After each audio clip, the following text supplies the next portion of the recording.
At 12:30 a.m. local time, in BOJ at Kovo, Russia, located 120 miles from the Kremlin, Igor Sechin, known as Russia's oil king, is on the verge of confronting Putin's overwhelming wrath due to the recent news that Ukraine has launched a 2-pound warhead aimed at destroying Russia's $3 billion oil pipeline.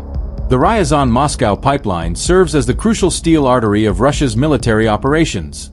This 120-meter-long pipeline transports 1.2 million barrels of refined fuel daily into Moscow, providing approximately 30% of the gasoline and diesel necessary for the operation of the Russian army's tanks and aircraft. For Russia, it represents a $3 billion lifeline, while for Ukraine, it signifies a critical vulnerability. The ability to deploy a drone this close was not a mere coincidence. It is the culmination of a strategy that has been in play for weeks. The Military Intelligence Directorate of Ukraine executed this operation with the precision of a master hunter.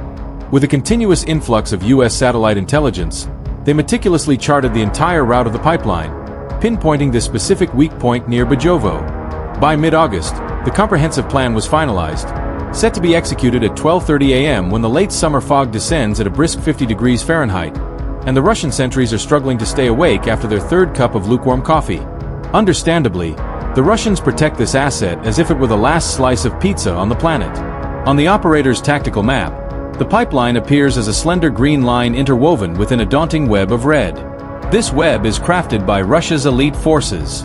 The S-400 air defense system, equipped with its 92N6E radar, can detect a fighter jet from 250 miles away at an altitude of 40,000 feet, yet it faces challenges with small drones flying low at 130 feet. Supporting it is the Krasukha-4, a formidable electronic warfare system capable of saturating an area of 190 meters with jamming signals. However, there exists a troubling truth that physics conceals from the Kremlin. These billion-dollar systems are engineered to detect threats from above. The Ukrainian drone, operating at 130 feet, is skimming the ground so closely that it is almost mowing the lawn. 11:15 p.m. on August 25, 2025, near the Russia-Belarus border. An hour prior to the strike, the initial movements on the chessboard commenced. Under the cloak of darkness, Ukraine operators launched a flock of 15 Mugon 5 decoy drones. They're basically plywood lawnmowers with wings, each costing about $500. Their job was to fly loud, fly dumb, and die spectacularly, pulling the eyes of Russia's air defense network away from the real show. But this wasn't just a simple decoy run. At the exact same moment, a second far more lethal wave of long-range Lyot drones launched towards a completely different target, the massive oil refinery in Ryazan. This is where the real 4D chess begins, and it poses a classic tactical question for all you strategists watching. If you were the Ukrainian commander, would you risk your valuable long-range drones on a real secondary strike against the refinery, inflicting bonus damage, but potentially losing them, or would you play it safe and just use them as a noisy feint to guarantee the main FPV gets through? Ukraine decided to go for the jugular on both. While all this chaos was unfolding in the sky, the real ace in the hole was already deep inside Russia.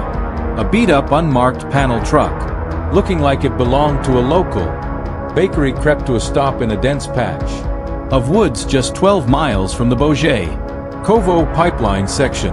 Inside, sitting in custom-built racks were the 2 FPV REBOFF drones, each spooled with a 12 long fiber optic cable. This truck was a mobile launch platform, a Trojan horse on wheels. For the driver, every pothole was a potential mission failure. Every pair of passing headlights was a potential firefight. They sat in absolute silence, waiting for the signal. Their mission to launch the final surgical strike once the S-400s were busy looking the other way. 12:05 a.m. inside a concrete bunker buried 30 ft underground, a Russian radar operator's console lights up with alerts. 15 slow-moving targets are approaching from the northwest. The Mugon 5 decoys. At the same time, a second group of Faster contacts appears heading directly for the Ryazan oil refinery. The crew responds by the book. The commander orders the Krasukha-4 electronic warfare system to full power. A massive bubble of jamming energy washes over the area, and the cheap Mugon 5s immediately begin to fail their control links, severed on the screens. Their icons flicker and die. The Panzer S-1 anti-aircraft systems engage the survivors, shredding them with cannon fire.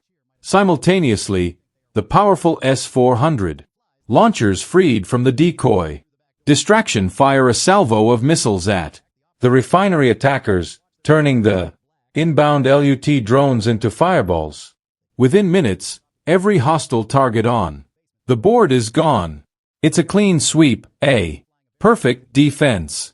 But the Russian commander isn't celebrating. He stares at the tactical display, a feeling of unease growing. His systems had performed exactly as designed, yet the attack felt wrong. The decoy wave was too simple, too obvious. The refinery strike, while a real threat, was a predictable target. The entire operation felt like a brute force distraction. "It's a feint," he says, his voice cutting through the quiet. "Bunker, this is too loud. They're trying to make us look one way so they can sneak something in somewhere else."